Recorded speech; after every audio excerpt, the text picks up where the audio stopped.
I was gone for less than an hour. No emergency. No warning. When I came back, strangers were already inside my house, opening cabinets, measuring walls, acting like they owned the place. Their confidence was impressive. Their mistake was bigger. I wasn't even part of their HOA. I didn't rush home that afternoon. Why would I? I'd only stepped out for groceries, milk, bread, coffee. 55 minutes total. The kind of errand you don't even lock your thoughts around. I left my house exactly as it always was, quiet, clean, and very much mine. That detail matters. Because I bought this house for one specific reason, it was outside any homeowners association. No committees. No dues.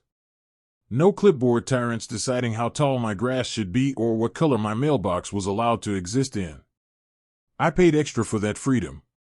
Or so I thought. When I pulled back onto my street, the first thing that felt off wasn't dramatic. It was subtle. A silver sedan parked halfway onto my lawn. Not broken down.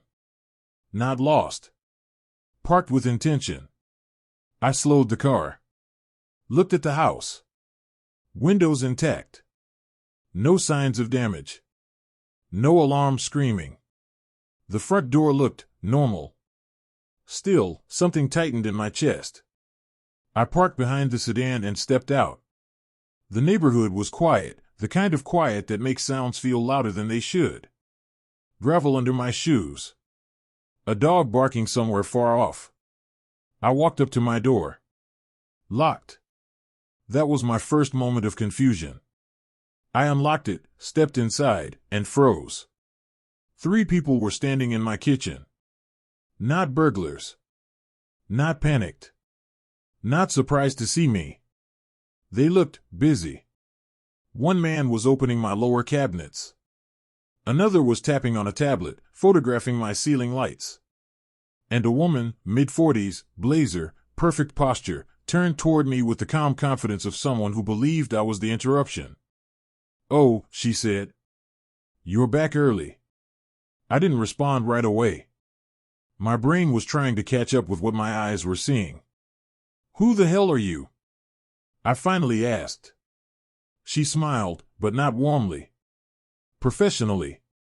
Like a customer service agent who knows the policy is on her side. "We're with the Crescent Trails Homeowners Association," she said. "We're conducting an interior compliance inspection." I stared at her. "Get out of my house." She didn't move. "Sir," she continued, "this will only take a few more minutes." That's when the anger hit. "I'm not in your HOA," I said. "You have zero authority here." She tilted her head slightly, as if I'd said something adorable.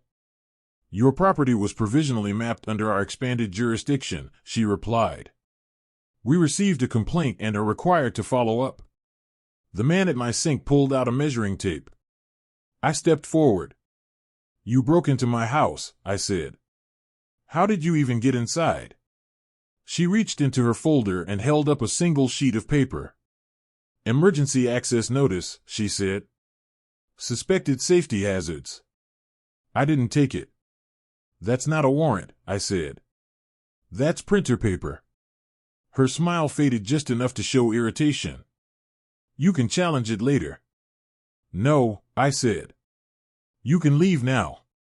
The man in the hallway ignored me and opened my bedroom door. That was it. I pulled out my phone and hit record. "Smile," I said. "You're trespassing." The woman crossed her arms. "We've already notified local police," she said. "This is a community compliance operation." "Good," I replied. "Then they can arrest you." 15 minutes later, 2 police officers arrived. The HOA woman launched into a polished explanation: jurisdiction, shared interest communities, public safety. She spoke fast and confidently, like someone used to winning by overwhelming people with words. I handed one officer my deed. He scanned it. Then looked at her. "This property isn't in your HOA," he said. "Not even close." Her face hardened. There must be an updated map. There isn't, the officer interrupted. You entered without permission. Silence.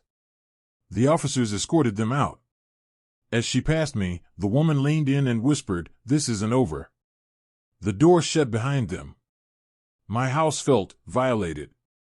I installed new locks that night. The next morning, a letter appeared in my mailbox. No stamp. No signature. Final warning. HOA violations identified. They fined me for architectural noncompliance, landscaping issues, unauthorized structures. I laughed out loud. Then I called a lawyer. She didn't laugh. "This is harassment," she said. "And they do it because it works." By the end of the week, I had 4 more notices. Then signs appeared near my property telling neighbors to report violations. Someone posted about me online. Called me unstable. Dangerous. Eggs hit my window one night. That's when I realized this wasn't about rules. It was about control. We documented everything. The breaking point came when heavy equipment showed up on my lawn. A backhoe. Digging. City work, they claimed. It was another lie, filed through HOA channels using fake emergency requests. My lawyer filed an injunction. Police shut the site down. News cameras showed up. And suddenly, the story wasn't theirs anymore. Former HOA members started reaching out, sharing documents, evidence. Turns out, the HOA president, the same woman who stood in my kitchen, had been falsifying maps, misusing funds, and pushing illegal annexations for years. We took it to court. The judge didn't hesitate. No authority, he ruled. Trespassing confirmed. Fraud documented. Case closed. The HOA collapsed within months. The president sold her house and disappeared. And my home? Quiet again. Still mine. Because no one gets to walk into your life, your space, your home, without permission. Not even people who think a clipboard makes them powerful.